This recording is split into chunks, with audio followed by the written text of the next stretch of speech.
ప్రభు అయిన యేసుక్రీస్తు నామములో మా హృదయపూర్వక వందనాలు.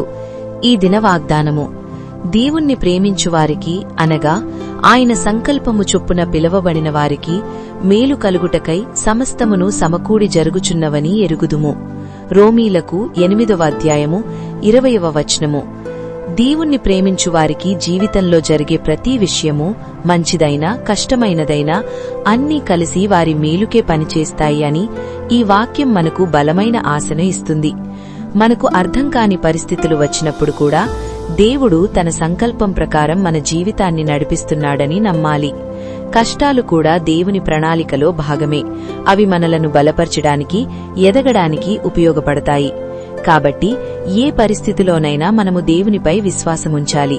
ఎందుకంటే ఆయన మీ జీవితాన్ని మేలుకే మలుస్తాడు కాబట్టి. ప్రార్థన చేసుకుందాము. మా ప్రియ పరలోకమందున్న తండ్రి, మీకు స్తోత్రం. మీ తల్లి అయిన మరిచునుగాని నేను నిన్ను మరువను అని వాగ్దానము చేసిన దేవా, మీకు స్తోత్రం. వర్తమాన, భూత, భవిష్యత్ కాలములలో ఒక్కటే రీతిగా ఉన్న దేవా, మీకు స్తుతి.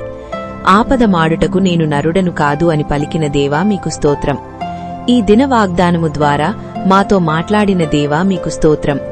నా అపరాధములను, పాపములను, శాపమును, పితరుల శాపమును దయతో క్షమించుము తండ్రి, మీకు స్తోత్రం.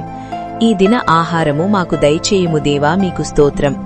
ఈ దిన శోధనలన్నిటి నుండి మమ్ములను తప్పించుము తండ్రి, మీకు స్తుతి. ఈ దినము ప్రయాణములన్నిటిలో మాకు కాపుదల, క్షేమము దయచేయుము దేవా, మీకు స్తుతి. ఈ దినము నాకు మంచి ఆరోగ్యము దయచేయుము దేవా, మీకు స్తుతి.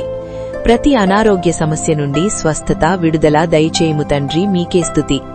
ఈ దినము మా కుటుంబంలో శాంతి, సమాధానము, సంతోషము దయచేయుము దేవా, మీకు స్తుతి. ఈ దినము మా కుటుంబంలో సమృద్ధి దయచేయుము దేవా, మీకు స్తుతి. ఈ దినము నేను చేయు ప్రతి పనిని సఫలపరిచి, దీవించి, ఆశీర్వదించుము దేవా, మీకు స్తోత్రం.